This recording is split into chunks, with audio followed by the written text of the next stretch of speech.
दिन दशहरा में संग रहलू माई हो, कह जानी करे के विदाई हो। तोहरा बिना ए माई कैसे हम रहबी, जा जनी बेटा के रोआई हो।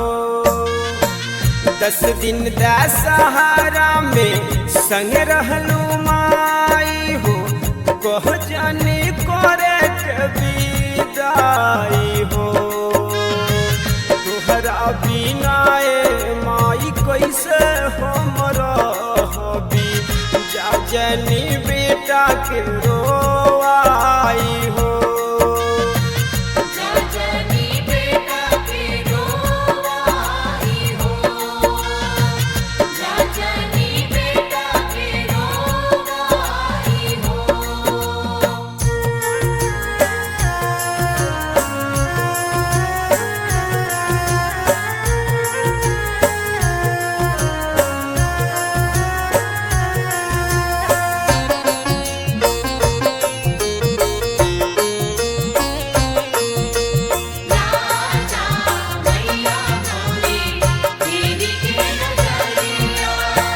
कही तू दाए माई मंदिर बनवैती, निमिया के दीती लगाई हो।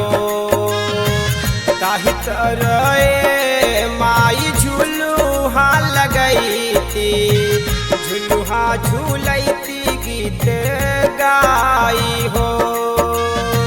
तोहरा बिना ए माई कैसे हम रहबी, जा जनी बेटा के रोआई हो। 10 दिन दशहरा में संग रहलू माई हो, कह जानी करे के विदाई हो। तोहरा बिना ए माई कैसे हम रहबी, जा जनी बेटा के रोआई हो।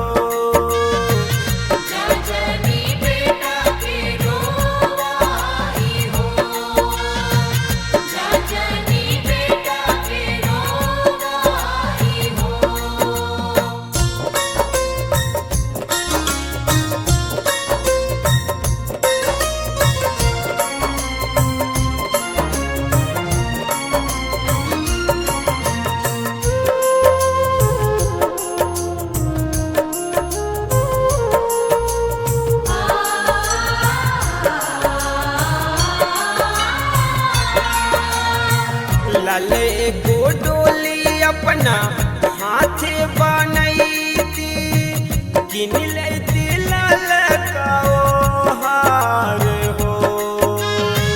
बघवा के संगे हम बनीती कहरिया, जहाँ कहीं तू दीती घुमाई हो।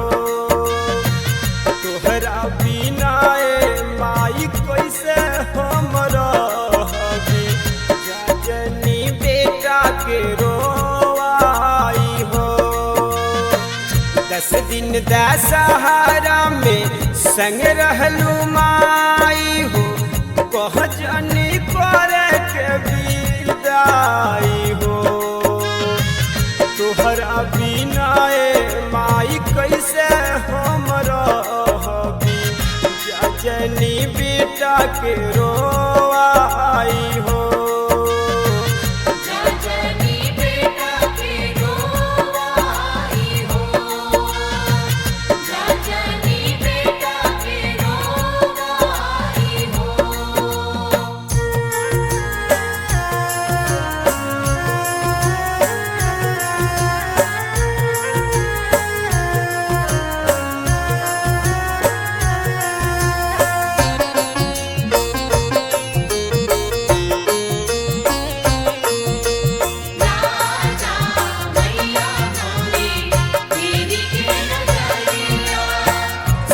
तोरे बहिना के नेवता पे ठैती, लेवैती डोली बैठाई हो। डोलिया के संगे ऐत भैरो भैया ललका ओ हैरवा ओढ़ाई हो तोहरा बिना माई कैसे हमरा हबी जनी बेटा के रोवाई हो 10 दिन दशहरा में संग रहलू माई हो कह जानी करे के विदाई हो तोहरा बिना माई कैसे हमरा हबी जनी बेटा के